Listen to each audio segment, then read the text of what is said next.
제자도에 관한 기독교 서적 중에서 이제 한 번쯤은 꼭 읽어보시라고 권할 수 있을 만한 책 가운데 이제 여러분들도 많이 아시는 책 Not a Fan이라는 책이 있습니다. 우리말로 팬인가 제자인가라는 말로 번역되어 있는데 사실 이 책은 뭐 내용도 내용이지만 저는 표지가 멋있더라고요.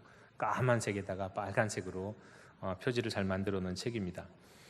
이 책이 제 서재에 오랫동안 있었는데 사실은 이 제목만 딱 보고 목차만 딱 봐도 내용이 뭔지 뻔하겠다 싶어갖고 사실은 읽지 않고 오랫동안 읽지 않고 있다가 최근에서 한번 쭉 살펴보게 됐습니다. 누구나 예상할 수 있듯이 이 책의 주제는 우리 예수님이 우리를 팬이 아니라 제자로 부르신다는 겁니다. 그리고 이 팬과 제자가 어떻게 다른지를 이제 설명해 주시는 것이 이 책의 내용입니다.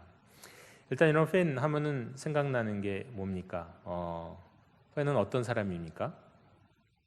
이렇게 설명이 되어 있더라고요. 와서 환호하다가 사라지는 사람, 그게 팬이에요. 제자는요? 네, 지난주에 잠깐 언급을 살짝 드렸는데 제자는 와서 죽기까지 섬기는 사람이 제자입니다. 성경적인 의미에서 그렇다는 거죠. 여러분, 그러면 예수님 우리를 팬으로 부르셨을까요? 제자로 부르셨을까요? 다시 말해서 주님은 우리가 스타를 쫓아다니는 팬들처럼 주님께 와서 막 환호하다가 사라져버리기를 원하실까요? 아니면 성경적인 의미의 제자와 같이 당신에게 와서 그냥 죽기까지 우리와 함께하기를, 주님과 함께하기를 원하실까요? 여러분 답은 이미 다 알고 계시죠? 뭐 물어볼 필요가 없을 것 같습니다. 하지만 솔직히 우리가 예수님으로부터 이 제자로 부름받은 사람이라고 말하기에는 너무 부담스럽고 또 한참 부족하게 느껴집니다. 우리의 모습을 솔직히 돌이켜보면 우리가 제자는 보다는 확실히 팬에 가깝다는 생각 인정하지 않을 수 없습니다. 일주일에 하루 주님께 나와서 막 환호하다가 마치 주님 앞에서 사라지는 것처럼 한 주간 동안의 삶은 하나님 없는 삶, 주님 없는 삶 살지 않으시는지요? 물론 다 그렇다는 말씀 아닙니다. 또 조금 더 깊이 생각해 보면요, 우리가 또 팬에도 못 미치는 거 아닌가 싶기도 합니다. 적어도 팬은요, 환호하기라도 하죠. 자기가 좋아하고 기다리는 스타가 딱 나타나면 이것저것 가리지 않고 열광적으로 환호합니다. 적어도 팬은 그렇잖아요. 그런데 우리는, 하나님을 예배하는 우리의 태도는, 또 말씀을 묵상하고 주님을 찾으며 기도하는 우리의 모습은 팬에 비해서 얼마나 주님을 환호하고 주님께 집중합니까? 그 순간에라도 말입니다. 생각해 보면 우리가 문화센터 회원이나 무슨 동호회 회원 같다는 생각이 들기도 하는 거죠. 일단 팬 하면은 저도 개인적으로 누군가의 팬이긴 합니다. 네, 저도 이제 목사이기 전에 목사가 된 다음에 좋아한 건 아니고 목사이기 전에 좋아했던 가수들이 있죠. 청소년 때 주로 청소년 시기 있죠. 청년 시기에 좀 좋아했던 가수인데요. 저는 이문세랑 김광석의 팬입니다. 네. 둘 다 아주 그 서정적인 가사와 또 서정적인 느낌으로 노래를 부르죠. 음색도 아주 독특하고요. 노래가 다 시 같습니다. 그래서 사실은 좋은 것 같아요. 근데 제가 두 사람을 좋아하는 이유는 사실 좀 다릅니다. 이문세를 좋아하는 이유는요, 일단 노래가 가사가 참 듣기 좋아서, 그리고 그 노래를 들으면 제가 청소년 시절에 이렇게 아련하게 떠올라서 좋습니다. 그런데 이제 김광석을 좋아하는 이유는 김광석의 노래가 제가 부르기가 딱 좋아요. 딱 좋은 제가 부르기 딱 좋은 높이예요. 음역의 높이. 그래서 사실은 좋아합니다. 제가 이제 그들의 팬이라고 나름대로는 생각할 수 있다고 하는데요. 제가 김광석과 이문세의 팬이라는 것을 생각해보고 또 주님의 제자가 되어야 한다는 제자를 한번 비교해 보면은요, 이게 분명히 제자와 팬은 아주 결정적인 차이가 있다는 것을 생각하게 됩니다. 저 같은 대부분의 성인들을 기준으로 보면, 여러분, 우리가 누군가의 팬이다 그럴 때는요, 그 사람의 삶에 대해서는 큰 관심이 없습니다. 저 사람이 사생활이 어떻다, 물론 이렇게 들려오는 소식이 있으면 신경은 쓰이지만 그렇게 막 적극적으로 알고 싶고 관심 갖지 않아요. 그렇지 않습니까? 여러분 안 그러시나요? 저도 이문세, 김광석이 어떻게 살고 있는지 관심 전혀 없습니다. 어떻게 살았는지도 알고 싶지도 않고요. 그냥 노래만 좋아하는 거죠. 또 반대로 팬을 거느린다고 하는 스타들도 마찬가지입니다. 자신의 삶을 알아주길 원하지 않아요. 자신의 사생활을 원하지. 내가 앞에 무대에 섰을 때만 나를 환호해 주세요. 무대 뒤에 있을 때는 좀 내 사생활 보호해 주세요. 가까이 오지 마세요. 그렇지 않습니까? 네. 그런데 또 성경이 말씀하는 이 제자와 스승의 관계를 보면은 그게 아니라는 거예요. 성경에서 말씀하는 제자는요, 선생님의 삶에 관심이 있습니다. 스승은 제자를 삶으로 가르칩니다. 말로가 아니라요. 삶으로 보여준다 말이죠. 그게 아주 크게 다르다는 것입니다.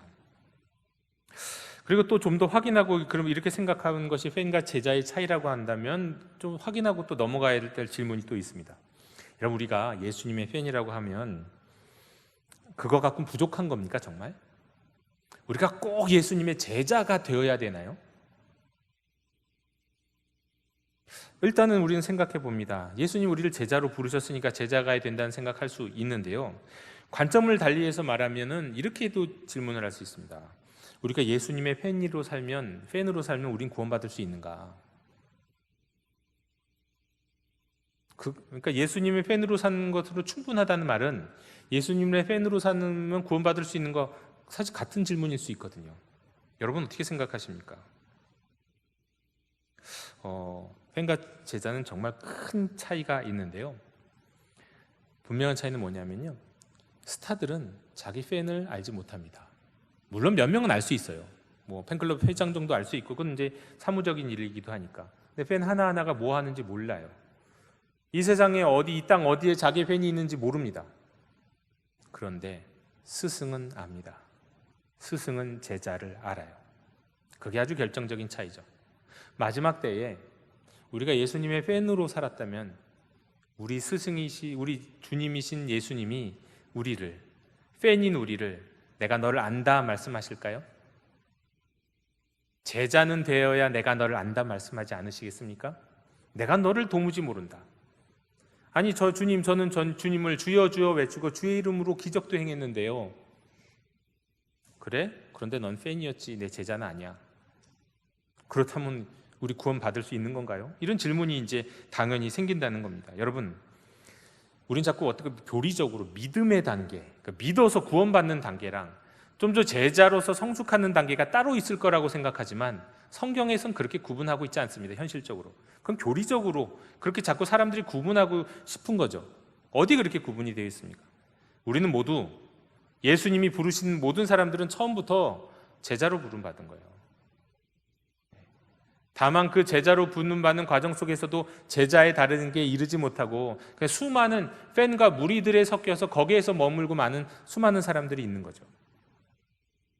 영도교 형제자매 여러분, 여러분은 예수님의 팬입니까? 아니면 예수님의 제자이십니까? 와서 죽기까지 섬기는 주님의 제자, 그래서 스승 되시는 예수님이 내가 너를 안다, 넌 내 제자다 라고 인정받을 수 있는 그런 예수님의 제자들이 되시기를 원합니다.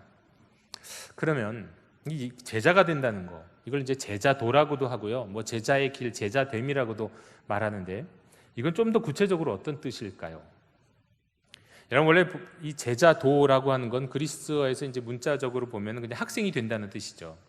그런데 그리스어에서 원래 학생 된다고 하는 것, 제자 된다고 한다는 뜻은 오늘날 우리가 누구의 제자다라는 것과는 아주 차원이 다른 의미를 갖고 있습니다.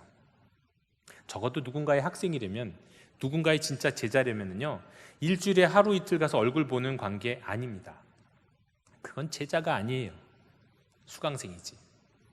제자는요, 적어도 성서시대, 적어도 유대인들, 우리가 성경에 나타난 시대와 또 성서시대뿐만 아니라 당시 그리스, 헬라 이 시대에서도 제자는 스승과 하루 종일 함께 사는 사람이에요.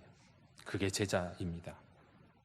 어떤 스승의 제자가 된다고 하는 것은 그 스승의 입에서 떨어지는 말 한마디, 그 놓치지 않으려고 스승이 가는 곳마다 따라다니고, 그의 입에서 떨어지는 보화 같은 지혜를 정말 놓치지 않기 위해서 그냥 온통 스승께 집중하고 따라다니는 삶이 제자의 삶이었습니다. 그게 제자도입니다. 그게 성경이 말하는 제자입니다. 어떤 스승의 제자가 된다는 것은요, 내가 가진 모든 시간과 심지어는 물질들도 다 바쳐갖고 스승과 한 공간에 살면서 스승과 함께 한 공기를 마시는 거예요. 가끔씩 얼굴 내밀면서 주고받고 말 배우는 정도가 아니라는 겁니다. 쉬지 않고 바라보는 거예요. 잠자는 순간도 제자 스승과 멀리 떨어져 있지 않습니다. 눈을 뜨는 그 순간부터 스승에게 나의 눈이 주목되어 있어요. 그게 제자입니다. 스승의 주의를 맴돌고 스승의 삶을 집중해서 살펴보고 그 삶의 방식을 하나하나 주의 깊게 바라보고 받아들여서 심지어 스승의 삶에 참여하는 게 제자입니다.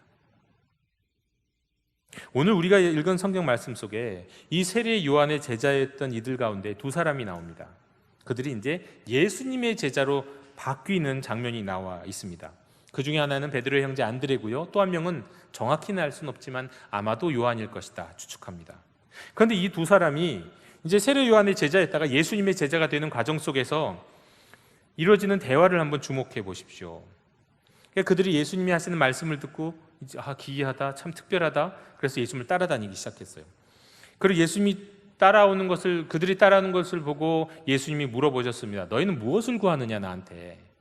뭘 원하냐라고 묻자 그 두 제자들이 예수님께 물은 질문이 특별합니다.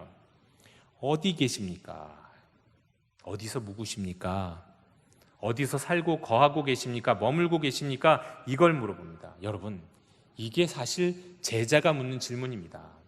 제자가 되고자 하는 사람의 질문이에요. 나한테 뭐 가르쳐 주세요, 뭐 깨달음 주세요 정도가 아니라 스승이 되고 스승으로 삼고 싶은 분, 그분이 사는 곳을 알고 싶은 게 제자예요. 그리고 왜 거기를 알고 싶은 건가요? 거기 가서 같이 살고 싶으니까, 같이 살면서 보고 싶기 때문에. 그게 제자입니다. 그러자 예수님은 와서 봐라, 와서 내가 뭐 하는지 봐라, 내가 어떻게 사는지 봐라, 잘 봐라. 그렇게 말씀하자 성경에서는 이 제자들이 거기에 거하였다 말씀합니다. 여러분, 이게 제자가 되는 과정입니다. 우리는 제자가 강의실에서 이루어진다고 생각하는지 모르겠는데 그게 아니라는 거예요. 이것을 통해서 제자가 됨의 의미, 제자도의 첫 번째 의미는 너무도 분명해집니다. 여러분, 제자가 된다는 것은 함께 산다는 것입니다. 함께 살기 전에는 제자가 되지 못한다는 거예요. 성경적 의미에서 제자는 결코 강의실에서 만들어질 수 없습니다. 제자는 삶을 함께하는 관계 속에서 생깁니다. 그래서 예로부터 우리 한국교회에서 제자 훈련 많이 했는데 솔직히 주로 이 강의실에서 이루어지는 제자 훈련으로는 제자가 만들어지는 게 아닙니다. 그건 이제 제자를 만들기 위해서 이렇게 도와주는, 촉진시켜주는 자리일 뿐이죠. 예수님과 함께 살아야 예수님의 제자입니다. 또 제자 훈련이 예수님의 제자가 아니라 목사의 제자를 만든다, 그 목사의 제자를 만드는 훈련이라고 사실 비난을 많이 받아왔는데 그것도 사실 말이 안 돼요. 여러분, 제자 훈련을 목사에게 받았다고 목사랑 함께 사십니까? 아니잖아요. 어떻게 근데 목사의 제자가 됩니까? 제자의 말이 안 되는 얘기인 거죠. 열왕기하 2장에 보면은 하나님이 엘리야를 하늘로 올리고자 하시는데요. 그때 그 스승 엘리야가 자꾸 이제 하늘로 올리고자 할 때 엘리야가 제자 엘리사를 이렇게 떨어뜨려 놓고 하나님이 이제 부르시는 곳으로 가려고 하는데요. 이 도무지 엘리사가 떨어지지 않으려고 합니다. 스승에게서. 그리고 이 열왕기 2장 2절에서 이렇게 말합니다. 여호와께서 살아계심과 당신의 영혼이 살아있음을 두고 맹세하노니 내가 당신을 떠나지 아니하겠나이다. 안 떠나겠습니다. 스승님이 승천하는 그 순간, 마지막 그 순간까지 나 함께 할 거예요. 스승님이 승천하는 그 자리, 아직 승천하는지는 모르지만 마지막 그 순간까지 내가 봐야 됩니다. 난 제자니까요. 스승님의 일거수일투족, 숨 넘어가는 그 순간까지 난 봐야겠어요. 어떻게 숨 넘어가시는지, 숨 넘어가실 때 어떻게 마지막을 맞이하신다, 그것도 보고 싶다요. 그거예요. 그게 제자입니다, 여러분. 그렇게 함께 사는 게 진정한 제자인 거죠. 그러면 여러분, 오늘날 우리는 우리의 스승이 되어야 되는, 우리를 제자로 부르신 예수님과 도대체 어떻게 살 수 있습니까? 함께. 안 계신데, 눈으로 볼 수 없는데 말이죠. 이것 때문에 우리 주님은 요한복음 15장에서 이미 우리에게 말씀하신 바가 있습니다. 나는 포도나무에 너희는 가지다 라고 말씀하시면서 요약하면 이렇습니다. 예수님은 계속해서 제자들에게 반복적으로 내 안에 거하라, 나의 사랑 안에 거하라고 계속해서 말씀하십니다. 내 안에 거하라는 말씀은요, 말씀을 갖고 말씀 안에 거하라는 뜻이고요. 나의 사랑 안에 거하라는 것은 예수님과 성부 하나님과 성자 예수님이 서로 사랑하는 그 사랑의 관계처럼 너희와 나, 너희와 너희 동료들, 이웃과 형제들과의 관계가 사랑 안에 있어야 한다. 그런 뜻입니다. 그러니까요, 우리가 오늘날 이 시대 21세대 이 시기에 예수님의 제자로 살아가는 방식은 뭐냐면 말씀 안에서 살아가는 것이고요, 주님이 말씀하시고 보여주셨던 사랑 안에서 사는 거예요. 그게 제자로서 사는 삶입니다. 여러분, 묵상은 이벤트가 아니고요, 아침에 잠깐 하고 잊어버리는 것이 되어서는 안 됩니다. 하나님의 말씀을 묵상하는 것도 아침에 새벽에 가장 소중한 시간에 가장 소중한 말씀을 읽고 그 말씀 속에서 주신 주님과 대화했던 대화를 기억하고 주님의 임재 가운데 하루 종일 사는 게 묵상입니다. 잠자기 전까지 낮에도 몇 번씩 생각하고 적어도 자기 전에 내가 아침에 했었던 묵상이 하루 종일 어떻게 이루어졌는지 반추하는 게 묵상이에요. 그게 묵상하는 삶이죠. 또 주님이 제자들과 함께하면서 사랑하는 모습 보여주셨잖아요. 나중에는 부활하신 다음에는 제자들을 용서하셨잖아요. 용서하시는 모습 보여주셨잖아요. 제자들은 그걸 다 봤죠. 마치 이와 같이 우리가 우리 형제 자매들 안에서 서로 사랑하고 용서하는 모습을 주고받으면서 그 사랑 안에 거하며 살아가는 것이 주님 안에 사는 것이라고, 스승과 함께 살아가는 제자의 삶이라고 우리에게 말씀하고 있습니다. 형제 자매 여러분, 말씀을 묵상하고 사랑하는 삶을 통해서 주님과 삶을 함께 하고 주님으로부터 참된 배움을 갖는 진정한 참된 제자가 되시기를 축원합니다. 두 번째로 제자됨이라고 하는 것, 제자가 된다는 건 또 이런 의미가 있습니다. 제자는 스승에 대해서 기대하고 기다리면서 관찰하는 사람이에요. 스승님이 뭘 하시나. 그래서 제자에게 필요한 덕목은 관찰력, 인내심, 기대하는 마음입니다. 이게 제자에겐 꼭 필요해요. 스승에 대해서요. 동물의 왕국 같은 다큐멘터리를 보면은 이 동물을 연구하는, 새를 연구하고 여러 가지 동물을 연구하는 사람들을 가만 보면 참 대단하다 싶습니다. 근데 인내심이 있어요. 한 군데 참 오래 버티고 기다리면서 주목하고 바라보잖아요. 기대하는 마음으로 뭔가 일이 일어날 것이다. 저 동물이 어떻게 하나 보자 하고 말이죠. 이런 마음으로 제자들은 예수님이 하시는 행동과 예수님이 하시는 역사를 기대하는 마음으로 기다리면서 바라보는 사람들입니다. 제자에게는 관찰력이 중요합니다. 우리는 예수님의 제자들이 되게 아둔하다는 생각들을 많이 갖고 있습니다. 그렇죠. 선입견이 있죠. 예수님이 십자가의 길을 몇 번이나 하셨는데도 못 알아듣잖아요. 부활하시는 것도 처음에 못 알아듣잖아요. 깨닫지 못하잖아요. 두려워하고 떨고 그랬죠. 그게 제자들이죠. 그런데 사실 이 제자들은 그렇게 아둔한 제자들 아닙니다. 요한복음 20장에 보면 빈 무덤을 발견했던 막달라 마리아, 그 막달라 마리아의 이야기에 한 걸음에 달려왔던 베드로와 제자들의 이야기가 나옵니다. 특히 이제 성질만큼 빠른 베드로가 빈 무덤에 도착해서 그 빈 무덤을 슬쩍 살펴보는 것 같은데 아주 주의 깊게 그 빈 무덤을 봅니다. 요한복음 20장 6절 7절에 그 장면이 나오는데요. 시몬 베드로는 따라와서 무덤에 들어가 보니 세마포가 놓였고 또 머리를 쌌던 수건은 세마포와 함께 놓이지 않고 딴 곳에 쌓였던 대로 놓여 있더라. 여러분, 이게 그냥 하는 얘기 같습니까? 이건 굉장히 관찰력이 있어야 되는 거예요. 이 장면을 기대하는 마음으로 주의 깊게 관찰하면은요, 이거는 예수님의 시신을 누군가 훔쳐간 게 아니라 부활하신, 한번 마음으로 그려보십시오. 부활하신 주님이 딱 일어나셨어요. 그리고 머리에 썼던 두 수건을 딱 벗어서 먼저 앉은 다음에 거기에 두셨어요. 그리고 일어나셔가지고 세마포를 다 벗고 그 다음에 다른 곳에다가 놓으셨어요. 지금 이 베드로는 한순간에 순식간에 이 모든 것을 잘 관찰한 거고 이걸 지금 기록하고 있는 겁니다. 주님이 부활의 모습을 간접적으로 지금 증거하고 있는 거예요. 예리한 관찰력이죠. 여러분, 훌륭한 제자는 스승과 함께 살면서 스승이 하는 일을, 스승이 하시는 말씀을 주의 깊게 바라보고 기대하면서 기다리는 자라고 할 수 있겠습니다. 말씀 묵상도 마찬가지예요. 말씀 묵상을 잘하는 사람은 어떤 사람인가? 제가 이렇게 보니까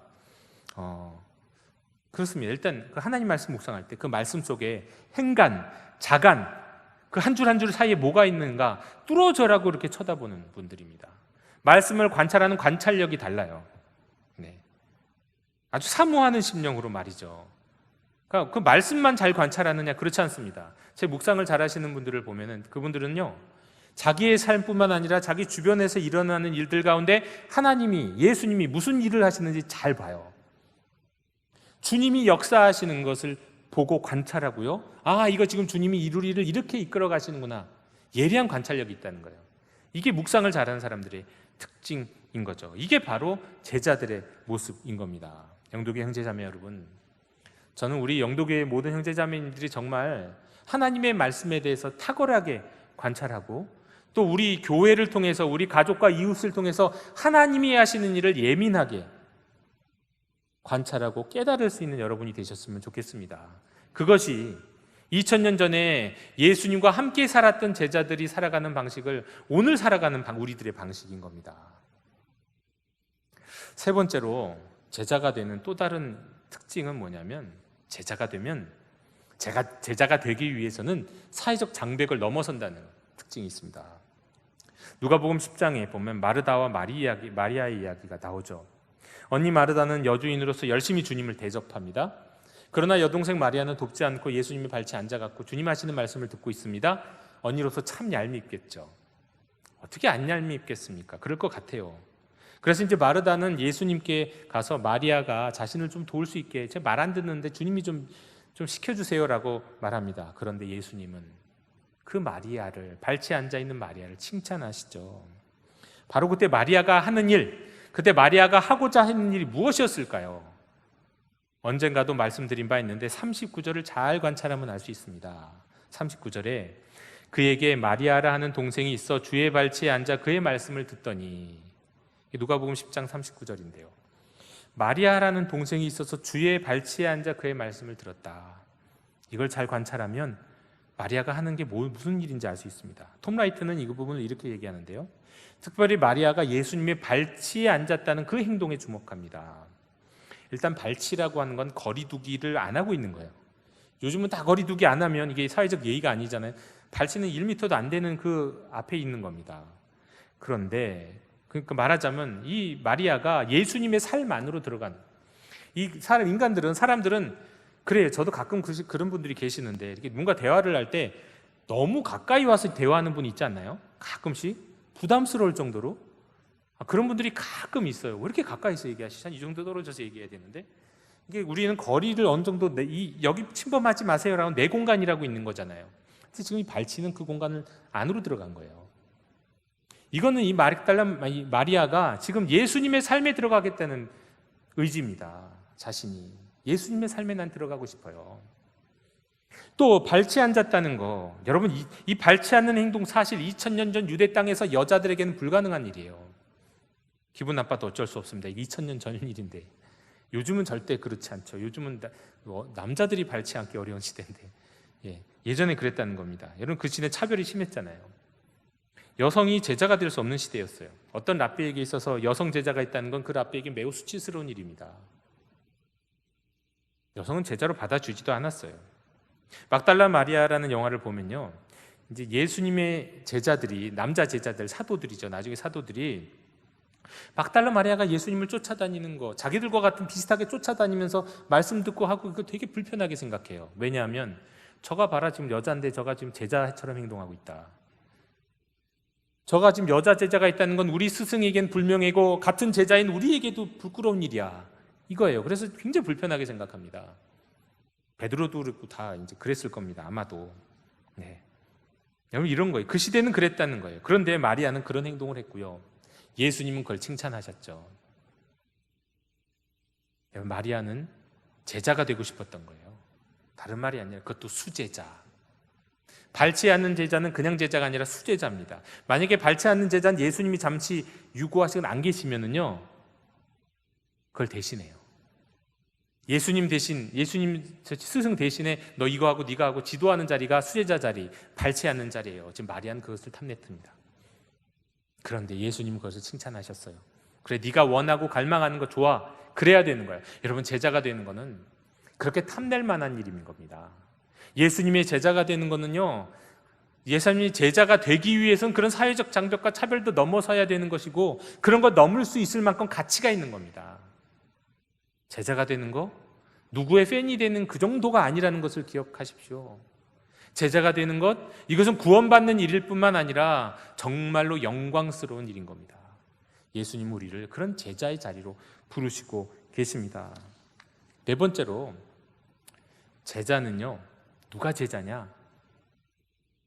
스승과 함께 살고 스승을 기대하고 기다리며 바라보고 잘 관찰하고 그런 사람, 또 때로는 장벽을 넘어서 스승에게 다가가는 그런 사람이 제자이지만, 또한 어떤 사람이 제자냐면요, 제자는 스승이 찾아가신, 스승이 함께하는 사람들과 더불어 사는 사람입니다.